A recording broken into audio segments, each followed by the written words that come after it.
My name is Brittany Hopkins. I'm the Administrative and Stewardship Assistant at the Cape Breton Regional Hospital Foundation. I'm married and we have 2 kids, so me and my husband Tyler, our son Tucker, and our youngest son Hudson, who is 4. So Tucker was born micro-preemie, so he was born 13 weeks premature. It was really unexpected, so there was no real knowing that this was going to happen. It just kind of came very unexpectedly. My pregnancy journey was really common. We were actually living in Alberta at the time, me and my husband Tyler. When we found out we were pregnant, we had just decided to make the move back home. A very normal pregnancy. I've never felt better. I was really healthy.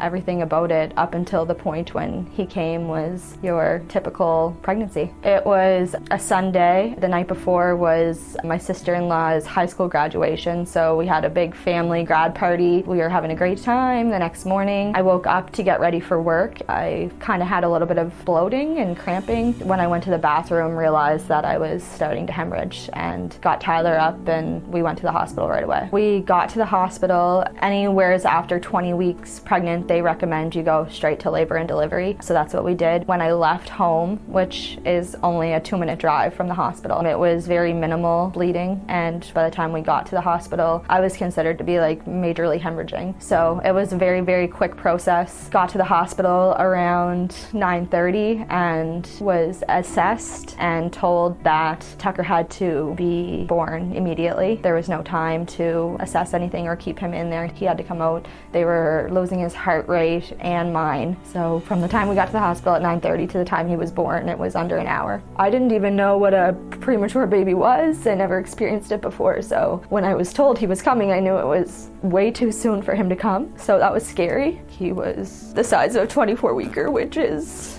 usually an unknown area for premature babies. Anything under 24 weeks, they generally don't survive. So it was a long road.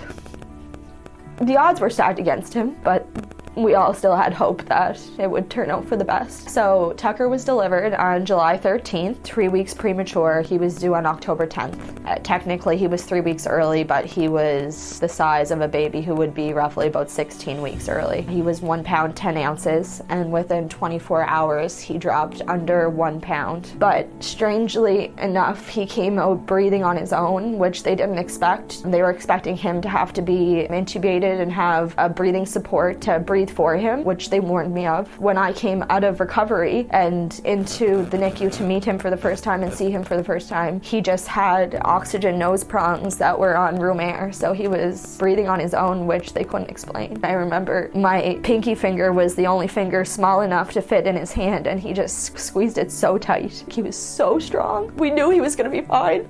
He was doing really well for the first couple of weeks. He was eating, he was growing on a small scale. He had to have a PICC line intravenous for nutrition and antibiotics just to avoid any sort of infection. So basically a 3-centimeter growth grew on the end of his PICC line and he went septic, got sick really quickly. He was pretty lethargic and not himself. The doctors were pretty concerned. Dr. Link was the doctor on call and he came in and made the executive decision that Tucker had to be airlifted to the IWK right away. The first 5 days at the IWK was probably the scariest days. His organs were starting to fail, and there was probably about 5 times in those first 5 days that we were told to prepare for the worst. So we had a lot of different procedures happen over that time. We started to get better, and then you take a few steps forward and you take 10 back just to watch him undergo all of these painful procedures and just feel so helpless and not be able to help him or hold him or comfort him. It was really, really hard, but he got better. He got stronger. His infection cleared up. Soon enough, we were ready to come home. We strapped him up and put him in an ambulance, and we made the very long ambulance drive home from Halifax. His journey wasn't over there. We still had another couple of months in the hospital here for him to get a little bit stronger and grow. And he was discharged from the Cape Breton Regional Hospital 4 months after he was born. So we're so lucky to have the amazing groups that organize everything and the Cape Breton Regional Hospital Foundation to fund travel support. They paid for our entire stay stay there while we were in Halifax. We're so fortunate to have such a great community to support each other in these hard times. It's beautiful. So Tucker just turned 8 a couple weeks ago. He's thriving in every possible way. He is a sports fanatic, and he's doing all the normal things that a kid his age should be able to do,